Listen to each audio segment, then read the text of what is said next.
नमस्कार। राम कृपा से मैं आपका स्वागत है।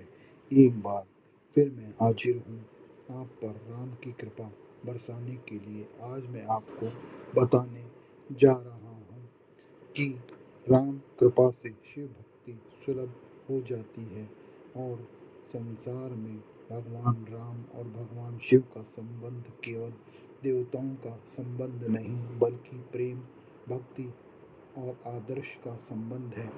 शिव पुराण में अनेक स्थानों पर भगवान शिव द्वारा श्री राम की महिमा का वर्णन मिलता है और रामायण की परंपरा में श्री राम द्वारा भगवान शिव की आराधना का प्रसंग भी अत्यंत पवित्र माना गया है।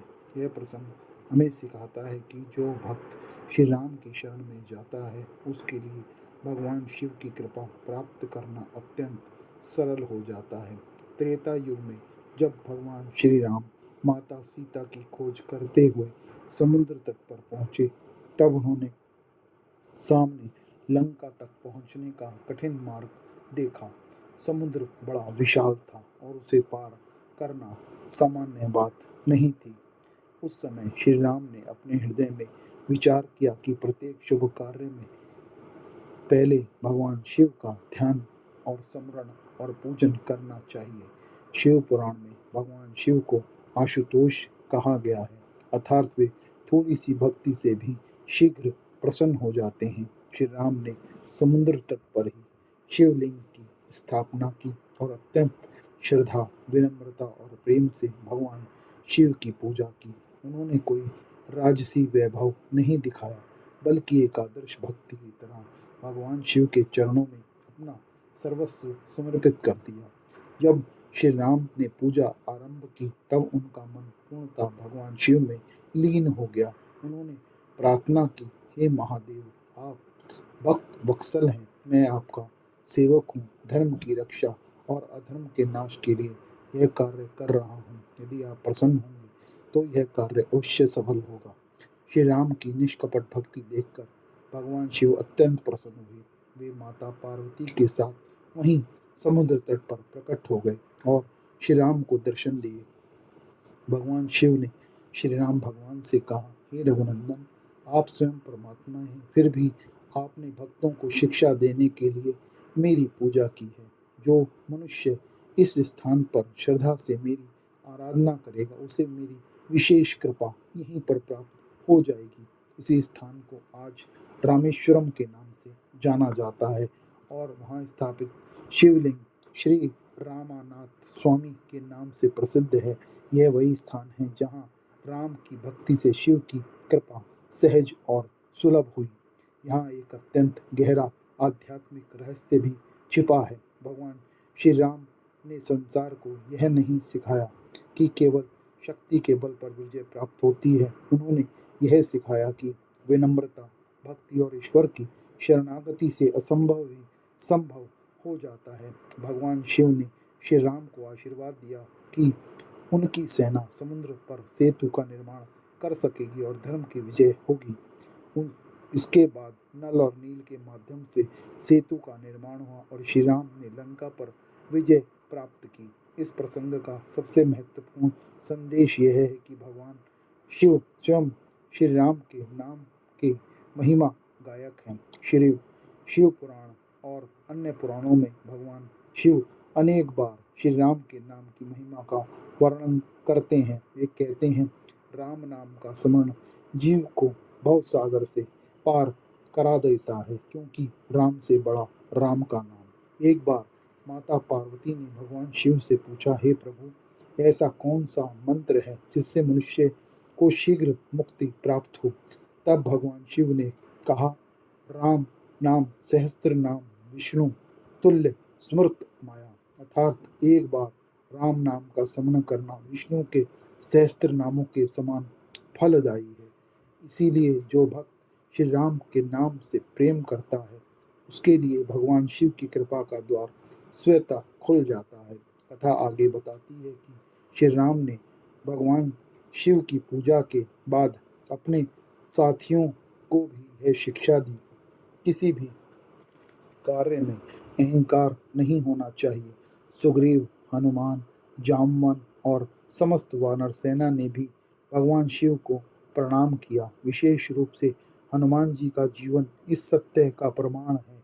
वे श्री राम के परम भक्त हैं और भगवान शिव के ही अंश अवतार माने जाते हैं। इसलिए हनुमान जी की भक्ति में राम और शिव दोनों की कृपा समाहित है। एक साधारण भक्त के लिए यह प्रसंग अत्यंत प्रेरणादायक है। मान लीजिए कोई व्यक्ति जीवन में अनेक कठिनाइयों से घिरा है, घर में अशांति है, आर्थिक संकट है, मानसिक तनाव है, पर भक्ति में उसका मन नहीं लगता। वह सोचता है कि भगवान शिव की कृपा कैसे मुझको प्राप्त हो जाए। शिव पुराण का यह प्रसंग उत्तर देता है कि श्री राम की शरण में जाओ। जब मनुष्य राम के गुणों को अपनाता है, सत्य, मर्यादा और करुणा, सेवा, विनम्रता और नाम स्मरण, तब भगवान शिव स्वयं उस भक्त पर प्रसन्न होते हैं। क्योंकि शिव को सबसे अधिक प्रिय क्या है? न वैभव, न अहंकार, न केवल कर्म कांड, बल्कि सरल हृदय से किया गया प्रेम। श्री राम ने यही किया था। उन्होंने भगवान शिव के सामने स्वयं को भक्त के रूप में प्रस्तुत किया। आज भी रामेश्वर में लाखों श्रद्धालु पहले भगवान शिव के दर्शन करते हैं और फिर श्री राम का स्मरण करते हैं। यह परंपरा हमें बताती है कि राम और शिव में कोई भेद नहीं है। जो राम का है वह शिव का है और जो शिव का है वह श्री राम का है। प्रिय भक्तों, यदि आप चाहते हैं कि भगवान शिव की कृपा आपके जीवन में शीघ्र प्रकट हो, तो प्रतिदिन कुछ समय श्री राम, जय जय राम का जाप करें। इसके बाद श्रद्धा से ओम नमः शिवाय का स्मरण करें। राम नाम मन को निर्मल करता है और शिव नाम का जाप आत्मा को शांत करता है। राम हमें चलना सिखाते हैं, शिव हमें ठहरना सिखाते हैं। राम हमें धर्म का मार्ग दिखाते हैं, शिव हमें वैराग्य का मार्ग दिखाते हैं। जब ये दोनों कृपाएं जीवन में मिल जाती हैं, तब भक्त का जीवन धन्य हो जाता है। कभी कभी लोग पूछते हैं कि पहले राम की पूजा करें या शिव की। उत्तर है, प्रेम से करो। चाहे भगवान श्री राम की पूजा करो, चाहे भगवान श्री शिव की पूजा करो। इसमें कोई भेदभाव करने की या पहले और बाद में करने की कोई अंतर नहीं है। यदि राम की पूजा करोगे तो शिव प्रसन्न होंगे और शिव की पूजा करोगे तो श्री राम प्रसन्न होंगे, क्योंकि दोनों एक दूसरे के अनन्य प्रेमी हैं। इसीलिए किसी प्रकार का सांप्रदायिक भेद भक्त के मन में नहीं होना चाहिए। आज का सबसे बड़ा संकट यह नहीं कि भगवान दूर हैं, संकट यह है कि हमारा मन भगवान से दूर हो गया है। यदि मन को राम के चरणों में लगा दें तो शिव की कृपा अपने आप बरसने लगेगी। मैं आपसे यही प्रार्थना करता हूँ कि हे प्रभु राम, मुझे ऐसा हृदय दीजिए जिससे आपके नाम का प्रेम हो, और हे महादेव, मुझे ऐसी भक्ति दीजिए जिसमें अहंकार न हो। मेरा जीवन का प्रत्येक कार्य आपकी कृपा से पूर्ण हो और अंत समय में मैं आपके चरणों मर स्मरण बनाए रखूं। यही इस पवित्र प्रसंग का सार भी है। राम की कृपा से शिव की प्राप्ति सुलभ है और शिव की कृपा से राम भक्ति अटल हो जाती है। हर हर महादेव। जय श्री राम, जय श्री राम, जय श्री राम। तो भक्तों, आज का यह प्रसंग आपको कैसा लगा, ये हमें जरूर बताएं। और अगर आपको यह प्रसंग अच्छा लगा हो तो वीडियो को लाइक और चैनल को सब्सक्राइब जरूर कीजिए। हर हर महादेव। जय श्री राम।